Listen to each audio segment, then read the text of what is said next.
Dear friends, ఈరోజు ఆ శివుడిని కొంచెం మనం ఆ రూపం తలుచుకుందాం.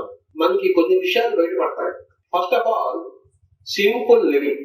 ఏదో ఒక వస్త్రం చుట్టుకుని, ఇల్లు లేదు, ప్రకృతిలోనే కొండల మధ్యలోనే జీవించడం అంటే సింప్లెస్ట్ పాసిబుల్ లైఫ్ ఈజ్ శివుడు. అది మనకు ఒక ఆదర్శం. సింపుల్ లివింగ్ కానీ హై థింకింగ్, అంటే నేను మూడొక్కలు సంపాదించుకోవాలి అని ఆయన ధ్యానంలో కూర్చున్నాడు. అంటే అది that is called as highest thinking.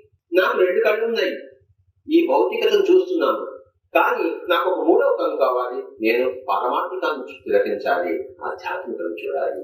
చనిపోక ముందు నాకు తెలుసు ఇక్కడ ఉన్నాను, చనిపోయిన తర్వాత ఎక్కడికి వెళ్తాను నేను తెలుసుకోవాలి.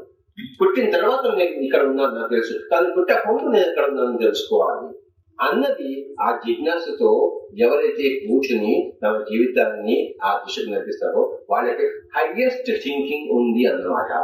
నేను ఒక ఊరికి సర్పంచ్ కావాలనో, లేదా నేను చీఫ్ మినిస్టర్ కావాలనో, ప్రైమ్ మినిస్టర్ కావాలనో, జమీందార్ కావాలనో, ఊరికి ఒక కుబేరుగా నేను తయారు కావాలనో, ఇవన్నీ కూడాను ఒక హైయెస్ట్ థింకింగ్ కి కావు. హైయెస్ట్ థింకింగ్ ఏంటంటే నేను మూడవ కన్ను సంపాదించుకుంటాను. ప్రైమ్ మినిస్టర్, చీఫ్ మినిస్టర్, కుబేరుడు, జమీందారు వీరంతా కూడాను 2 కళ్ళ వాళ్ళే, కానీ నాకు మూడవ కన్ను కావాలి, అది నా జీవిత లక్ష్యం అనే కూర్చున్నాడు ఆ శివుడు. అలాంటి వాడు ఒక మాస్టర్. సాధారణమైన జీవన శైలి, అసాధారణమైన లక్ష్యం. సాధారణమైన జీవన శైలి, అసాధారణమైన జీవిత లక్ష్యం, దాని పేరు శివుడు. అదే పిరమిడ్ మాస్టర్. మనం ఏం చేస్తాం జనం కోసం?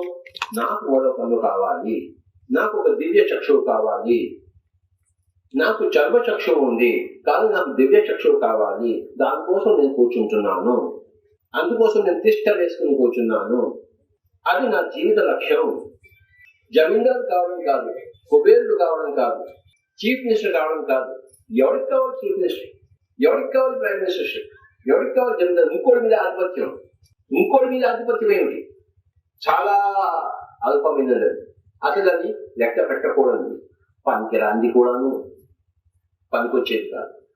నేను సంపూర్ణ సత్యాన్ని తెలుసుకోవాలి, దానికి కావలసిన ఆ దివ్య చక్షువు నేను సంపాదించుకోవాలి అన్నది highest possible thinking my dear friends. ఉన్నతమైన జీవిత లక్ష్యం.